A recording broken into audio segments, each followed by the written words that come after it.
চেনা চোখে অজানা তুমি পার্ট 7। আরিফ এর কালো মার্সিডিজ গাড়িটি এসে থামল ভার্সিটির গেটে এর সামনে। তা দেখে কিছু মেয়ে স্টুডেন্ট ভিড় জমালো আরিফের গাড়ির সামনে। আরিফ গাড়ির ড্রাইভিং সিট থেকে বেরিয়ে আসলো। পরনে কালো রঙের শর্ট অ্যান্ড প্যান্ট ইন করা, চোখে গোল্ডেন ফ্রেমের চশমা, বাম হাতে সিলভার কালারের একটি ঘড়ি, ওমেগা স্পিড মাস্টার ক্যানাপাস গোল্ড। ঘড়ি সম্পর্কে আমার ধারণা কম, তাই নামে ভুল হতে পারে। কিছু মেয়ে এসে আরিফকে হাই হ্যালো বলল। Hello sir, good morning sir, good morning sir. Arif নিজের পকেটে হাত গুজে সকল স্টুডেন্টদের উদ্দেশ্যে বলল, high students, good morning, stand back a little and let me go. স্টুডেন্টরা সরে দাঁড়ালো। আরিফ যাচ্ছিল, ঠিক তখনই আবার গাড়ির কাছে ফিরে এসে গাড়ির পিছনের দরজাটি খুলে দেয়। গাড়ির পিছনের সিটে গাড়ির দরজার সাথে হেলাল দিয়ে বসেছিল মায়া।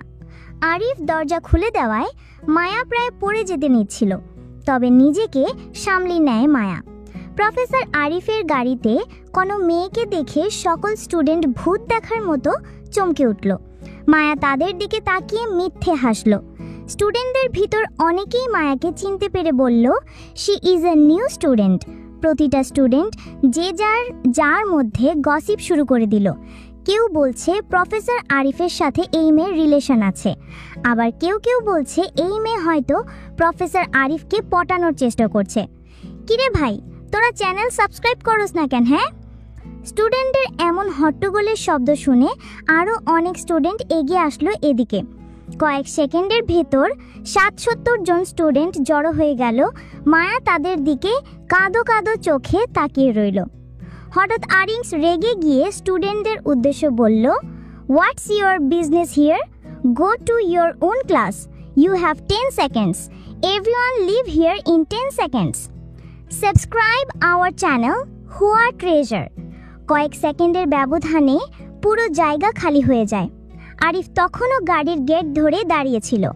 আরিফ গাড়ির ভেতরে উকি দিয়ে মায়াকে বলে, গাড়ি থেকে নামুন রানী সাহেবা।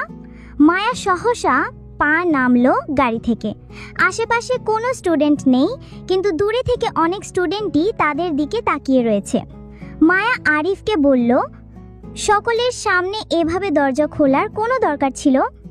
আমি পরে নামলে কি হতো? কিছুই হতো না, বলে আরিফ। আরিফের এমন কথায় মায়া আরিফের দিকে তাকিয়ে মনে মনে বলে, খবিশ লোক। আরিফ পা বাঁকিয়ে সোজা হয়ে দাঁড়ায়। মায়াকে বলে, এখানেই থাকবি নাকি ক্লাসে যাবি, কোনটা? মায়া গাড়ির ভেতর থেকে নিজের ব্যাগটা নিয়ে হাঁটা শুরু করে ক্লাসের উদ্দেশ্যে।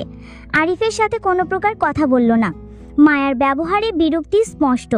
মায়া কিছুটা দূরে এসে বিড়বিড় করে বলে, ধুর, এখন আবার ক্লাস করতে হবে?